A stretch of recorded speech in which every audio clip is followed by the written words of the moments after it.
আজ সন্ধ্যে 7:30টায় সায়ন্তনীর সঙ্গে সুরুচি রেস্তোরাঁয় আমার দেখা করার কথা। তা নিয়ে আমার মধ্যে কোনো বাড়তি আগ্রহ বা উত্তেজনা নেই। এই সাক্ষাৎকারের ফলাফল কী হবে তা আমি জানি। শুধু ঘনিষ্ঠ বন্ধু মৈনাকের অনুরোধে রাজি হয়েছি। সায়ন্তনীরা লতায় পাতায় মৈনাকের আত্মীয়, সেই সুবাদে যোগাযোগ। একে অপরের ফটো দেখে প্রাথমিকভাবে রাজি হয়েছি। মৈনাককে বলেছিলাম যে আমার ব্যাপারে যেন সায়ন্তনীর বাবা মায়ের কাছে কিছু গোপন না করে। মৈনাক বলেছিল, তার চেয়ে বরং তোরা দুজনে বসে কোথায় দেখা কর, পরস্পরকে বুঝে নিয়ে এগোনেই ভালো। তোর কথা তুই বলবি, সায়ন্তনীরও তো তোকে কিছু বলার থাকতে পারে। গত 3 বছর নিজের বিয়ে নিয়ে ভাবিনি, এমনকি 2-3টি সম্বন্ধ হইলেও শুরুতেই দৃঢ়ভাবে অসম্মতি জানিয়ে দিয়েছি। আসলে বিয়ে নিয়ে আগ্রহ হারিয়েছি, পরিস্থিতি আমাকে নিস্পৃহ করে দিয়েছে। প্রত্যাখ্যানকে খুব ভয় পাই। যদিও বিয়ের বাজারে পাত্র হিসেবে আমি ফেলনা নই। সরকারি চাকরি করি, চাইল্ড ডেভেলপমেন্ট প্রজেক্ট অফিসার।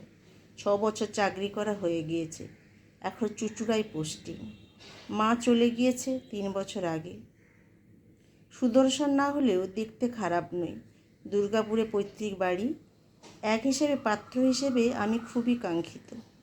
তবু এই 34 বছর বয়স পর্যন্ত একাই রয়ে গিয়েছি। একা থাকতেই ভাগ্যের লিখন ভেবে মেনে নিতে চেয়েছিলাম। তা বলে মেয়েদের ব্যাপারে উদাসীন কখনো ছিলাম না। ইউনিভার্সিটিতে পড়ার সময় চুটিয়ে প্রেম করেছি।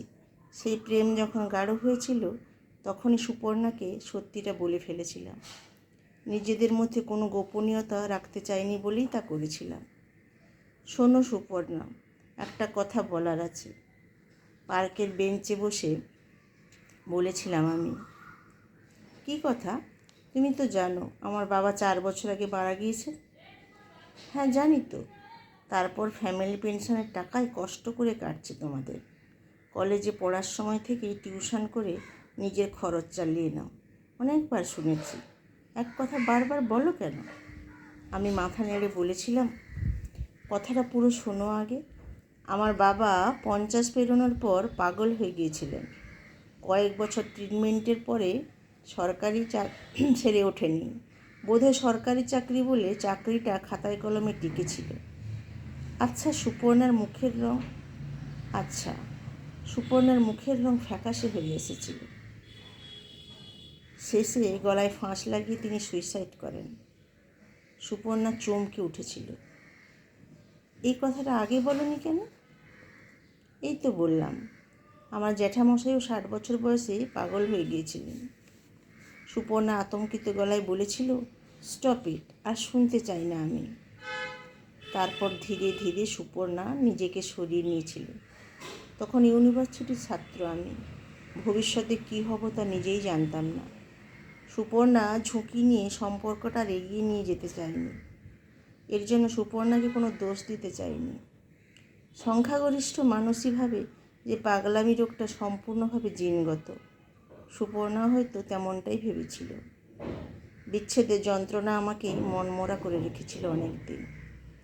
নিজের দুর্ভাগ্যকে দায়ী করতাম সারাক্ষণ।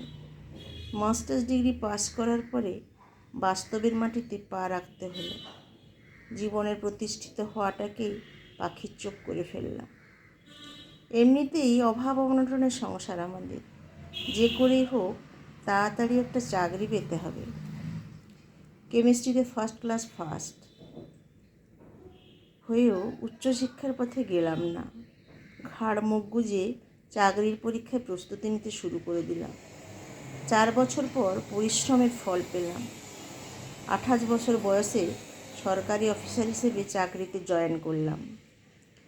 ছেলে সরকারি চাকরি করছে, বাড়ি থেকে দূরে একা থাকে, খাওয়া দাওয়ার ঠিক নেই। মা বিয়ে দেওয়ার তোড়জোড় শুরু করে দিল। ঘটক একটার পর একটা সম্বন্ধ আনতে শুরু করলো। আমাদের দেশের বাড়ি বাঁকুড়া, ওদিক থেকে এই সম্বন্ধ আসতে লাগলো। কিন্তু কোনো সম্বন্ধই ফলপ্রসূ হলো না শেষমেশ। আমাদের পারিবারিক বৃত্তান্ত জানার পরে সবাই পিছিয়ে যায়।